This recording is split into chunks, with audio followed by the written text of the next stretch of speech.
டிஎன்பிஎஸ்சியில் combined technical service நான் interview post இதுக்கான exam date இப்போ அனௌன்ஸ் பண்ணியிருக்காங்க. அதே மாதிரி வேகன்சி இன்க்ரீஸ் பண்ணி அனௌன்ஸ் பண்ணியிருக்காங்க. இந்த எக்ஸாமுக்கான நோட்டிஃபிகேஷன் மே 20 உங்களுக்கு ரிலீஸ் பண்ணியிருந்தாங்க.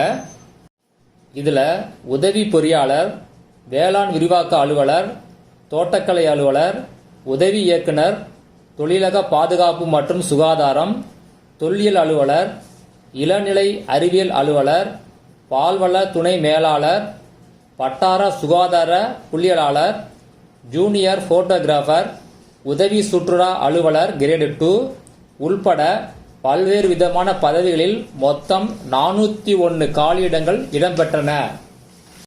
இதற்கான ஆன்லைன் விண்ணப்பங்கள் மே 27 முதல் ஜூன் 25 வரை பெறப்பட்டன.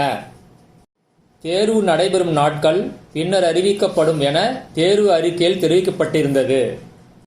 பின்னர் ஏற்கனவே அறிவிக்கப்பட்ட பதவிகளில் காலியிடங்களின் எண்ணிக்கை அதிகரித்ததாலும் புதிய பதவிகள் சேர்க்கப்பட்டதாலும் கூடுதலாக 15 காலியிடங்கள் சேர்த்து மொத்த காலியிடங்களின் எண்ணிக்கை 461 இருந்து 478 உயர்ந்தது. அதன்படி தேர்வுகள் ஆகஸ்ட் 16 முதல் 20ஆம் தேதி வரையும், தொடர்ந்து செப்டம்பர் 7 முதல் 19ஆம் தேதி வரையும் இடைவெளி விட்டு நடத்தப்பட உள்ளன.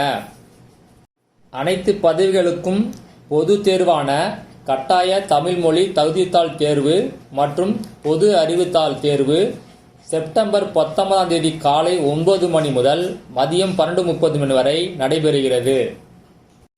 மேலும் இளநிலை அறிவியல் அலுவலர், உதவி சுற்றுலா அலுவலர் கிரேடு 2, உதவி புள்ளியியல் ஆய்வாளர், ஜூனியர் ஆர்கிடெக்ட், தமிழ்நாடு மாசு கட்டுப்பாடு வாரிய உதவி பொறியாளர் ஆகிய பதவிகளில் காலி பணியிடங்கள் திருத்தி அமைக்கப்பட்டுள்ளன. இதன் காரணமாக மொத்த காலி பணியிடங்களின் எண்ணிக்கை 476 இருந்து 508 அதிகரித்துள்ளது.